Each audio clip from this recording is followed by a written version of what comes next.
Okay. So hi everyone, welcome to Let's Have a Conversation and thank you for joining. So today I have Kolyaani Di with me. So I call her Kolyaani Di, but her name is Miss Kolyaani Gupta. And so I'll start by really thanking you for doing this.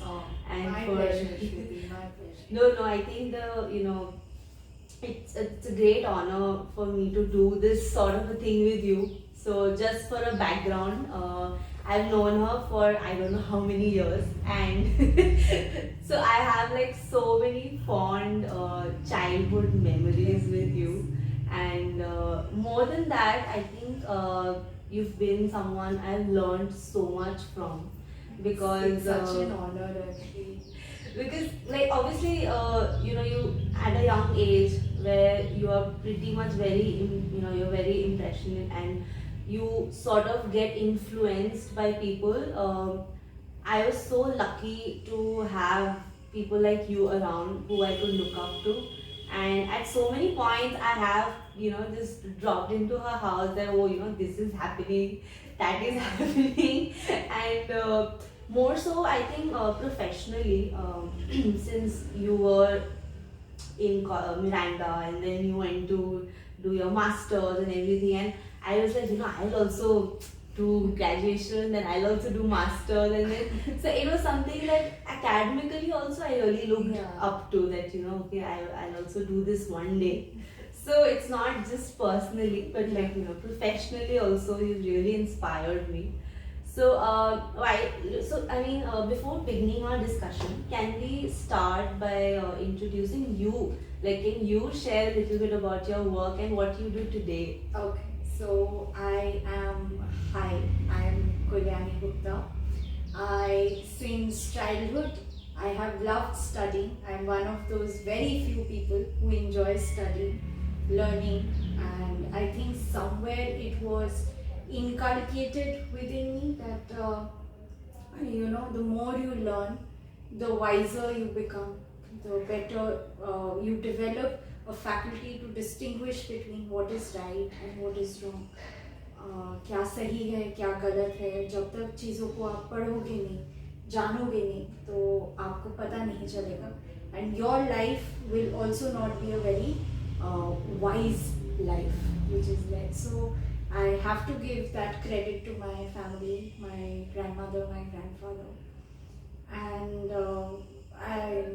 I am currently a research scholar in my final year of PhD, and I'm also working as an assistant professor with a private university in Gurugram, which is called IILM University. And throughout, from my graduation till my doctorate, I have been in Delhi University. So I'm through and through a North Campus child. And so I have grown up enjoying the little, should I say, delights of North Campus and South Campus as well. And also learning, accumulating and understanding. I think more than just learning and accumulating, you have to just sit and contemplate and understand about what we are doing and how ideologies and concepts are given to us. And I think that is the point of our podcast today. Yes, that we will be discussing. So very beautifully actually with your introduction, it sort of connects to our topic for today, and so I call it Misleading Childhood, which like this is the name that I've given to our discussion today. And I'll start by a question which is I think very fundamental in today's time, and I'll straight away jump into the question and just share my observations about it, which is that why is education important, or why is basic education important? Okay, let's not talk about the higher level of studies, but basic schooling, 12th standard, like basic schooling, why is it that important? Because why I came up with this question, or why this thought basically came up in my head, was that I came across a lot of reels, which are, I'm sure you have seen it, I'm sure every one of us have seen it, where this sort of notion is getting circulated that you don't need education at all in today's time. You can become successful per se, or you can become something so much bigger in life even if you are not educated. And the examples that they're giving are that Bill Gates dropped out of school, or let's say Einstein also did not complete formal education, or maybe there's a saying that Zuckerberg dropped out, and there's so many people, big names dropped out. But my question is, Bill Gates dropped out of college, but the college he dropped out of was Harvard. Yeah. So it's not. He was capable enough to reach Howard. So, but he did his schooling, right? Yeah. He did not drop out of school. And how many Bill Gates do we have? One only, no? How many Mark Zuckerbergs are there? One. So you cannot sort of universalize this phenomena by saying something that which is very specific. Yeah, that because that person did it, and then he became so let's say monetary wise he became so successful, and he's such a big philanthropist today. But what is Bill Gates spending most of his money on? Education. He's helping students to reach college. He's giving them scholarships. And why are so many let's say people who are big people in terms of let's say big companies owning big franchises, they all are contributing to education. They all want to build schools. They all want to train good teachers. And over here I like to also explain myself a little bit by saying that let's say the argument can be that if a person wants to become a cricketer, or a person wants to become an actor, you don't need a master's degree for it, you don't need a graduation degree for it, you don't need to go to college for it, so why should I study? But at the same time, everybody needs basic education, no matter what field you go to, because school does not only prepare you for a job or for a degree, but it also shapes your personality. It teaches you so much. It teaches you one of the most basic things to become a cricketer, which is discipline. I mean, if I'm sure Virat Kohli did not go to college or master or whatever, but he has completed his schooling, and I'm pretty sure that he will also want his child to go to school at least, and no matter what he or she wants to become in the future. Every person, even if you want to become an actor, your parents will send you to school first. You don't go to acting school the first day. And during the course of your school time, you realize or you understand what you want to become. What is your aim in life? You don't get born with that idea that at the age of 2 you decided I'll be an actor or a cricketer. So why do you think that basic education or schooling is important, and the idea that is getting circulated through social media is sort of a little let's say concerning? So it has always, when you read history, so you always see that there was a specific ideology that was there, and slowly it started getting generalized. And through that process of generalization, because everybody is taking that ideology with a pinch of subjectivity, there are subjective notions attached to it. Nobody is picking up the idea in an objective manner. No human being can. So with that sort of picking up and generalization, assimilation of a notion without any further critical analysis or critical viewing of that ideology, I think that has always been a problem. You look at nationalism, it turned negative for Germany in World War I. Even now we are seeing that but that problem has remained. Mm. But I would just, I think pretty much I agree with what you're saying. But I would say that when we talk about school, we are not only talking about something which gives you an academic Yeah. exposure. We are talking about a value system. Like just a small piece of information that Shriti and I shared the same dance school, and we were under the same guru, Guru Kiran Sehgal, and she has been very close to my heart. And I feel that the character traits that I have developed in that school again Yeah. was so beautiful. There was something that I remember she used to tell me, you have to practice every day. And I would tell her, I have so much studying to do. I cannot practice during this time. I will practice after my exams are over. And I used to, I remember getting scolded so badly. And then slowly. I witnessed it. Yes, she witnessed it. And then I would hide it, behind some curtain or something. And, but one day she told me, it's not enough to have talent. Mm. Only if you have perseverance to hone that talent can you win. And ultimately, I feel it is not also about winning. Slowly, when we grow up, we know it's about basic survival in the world. Yeah. Fending for ourselves, fending for our family, Mm. just trying to pay your parents' hospital bills, trying to watch out for your parents, what is good for them, trying to get something very nice for your husband because that person has been very sweet to you. So these are the things that we have to get by, and accept it or not, we need money for that. And to get that money, you might be able to assimilate that money in a very short span of time, but you might not be able to retain it. Yeah. आपको वो पैसा आपको लाने में बहुत आसानी हो सकती है by the grace of God, but उसको रखने में उतना ही वो चला भी जाता है उतनी ही आसानी से. So Getting might be easy, sustaining it might be yes, very so somewhere we have to learn the skills of survival, sustenance, and also about caring.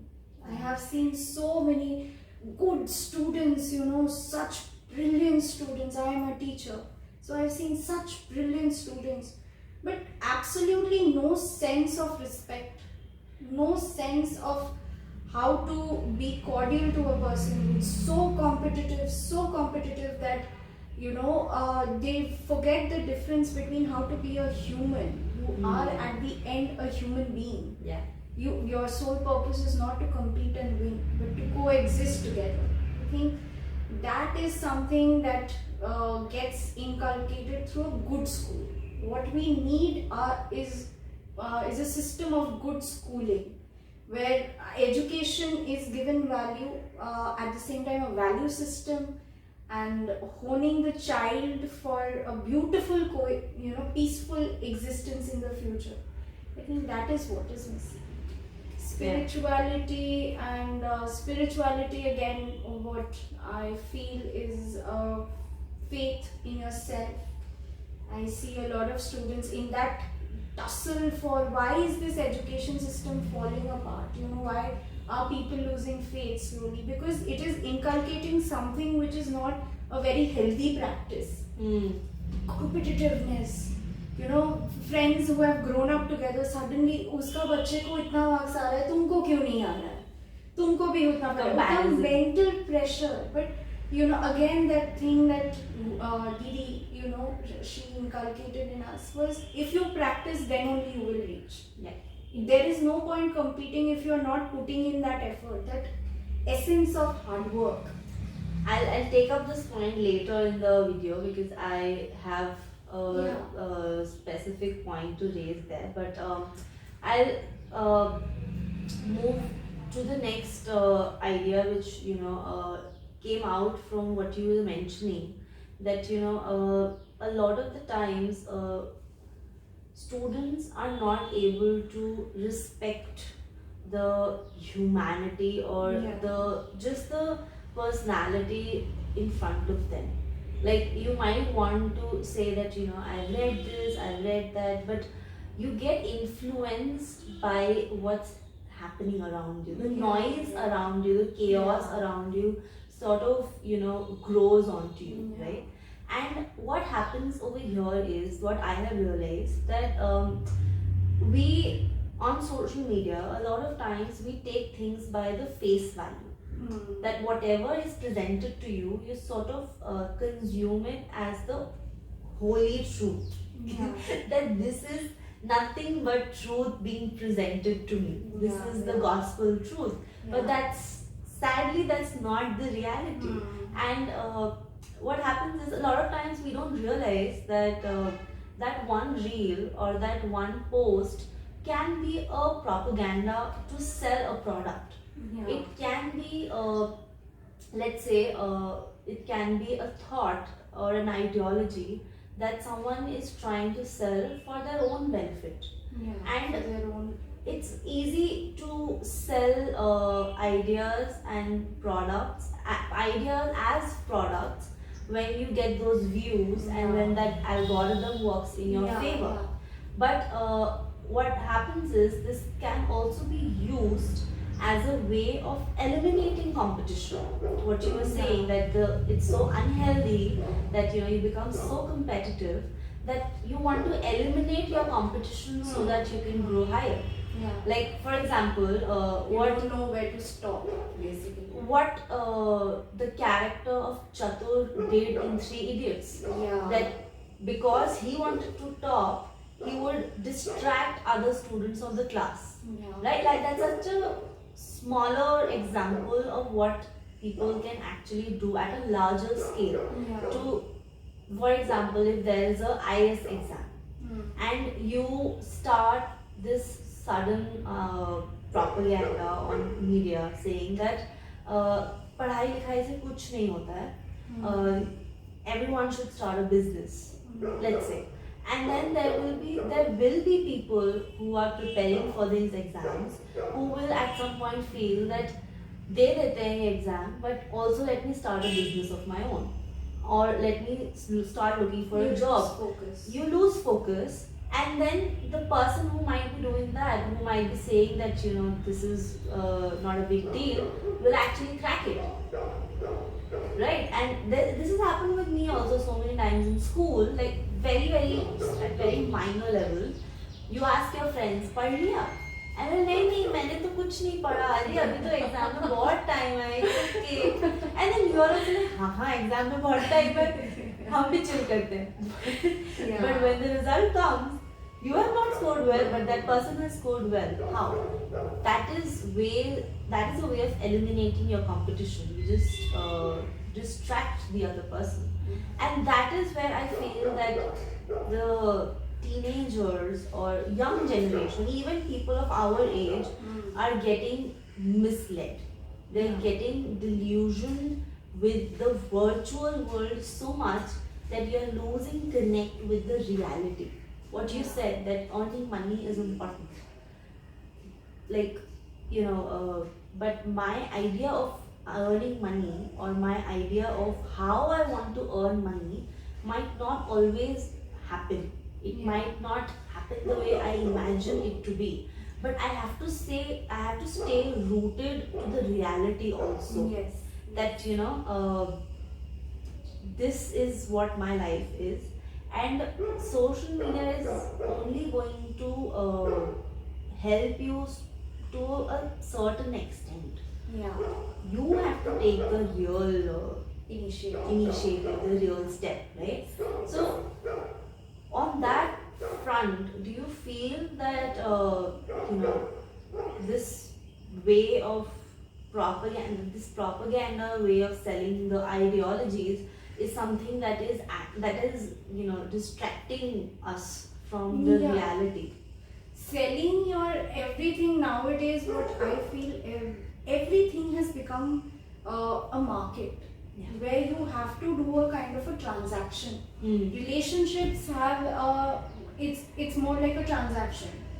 First, that other person is giving me something, then only I will give something. That that thing of feeling loved by giving. It is not by getting love that you feel loved. That's insecurity. The moment you give love, you see a person who's hungry and you donate your share of food to that person, you will feel that universe is loved, and that smile on that person's face will make your day. So that kind of, yes, I think the transaction system somewhere has to go. That we need to know where to use that market concept. It should be specified to commodities. Everything should not be commodified, which was the problem of why feminism came, because women were basically used as instrument, that objectification, the commodification of women.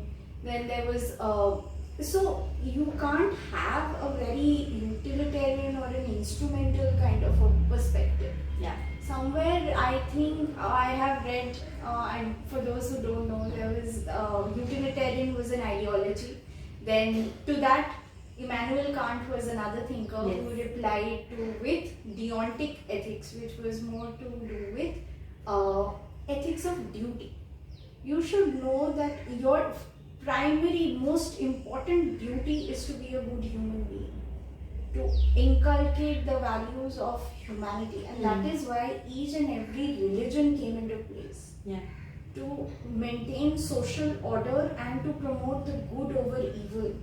That because somewhere we saw that there is a nature in human being of being good, and there is a nature in human being to go towards evil, to what I feel is answer to the tricks of the mind.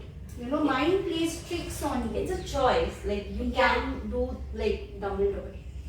What she's getting at was that word Dumbledore.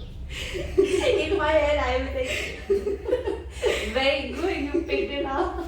It's a choice because I can be evil, but I make that choice every day to not do something evil. Yes. I make that choice to be a better human being each and every day.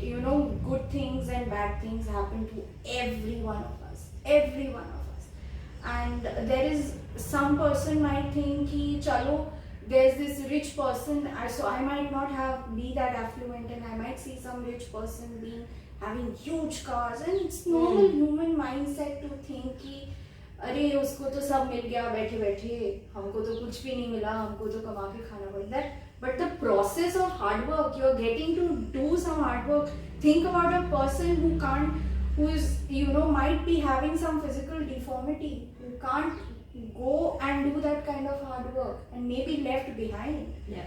So that process, and coming back to education, I think there should be, leaving apart this mindset of commodifying education, commodifying a child's future. I think they need the guidance of their elders who are a little sorted. Yeah. Who know the difference between harming another person and merely trying to save yourself, protecting yourself. Yeah. That's what I started with, right? That school is not just about academics, it really builds your whole personality.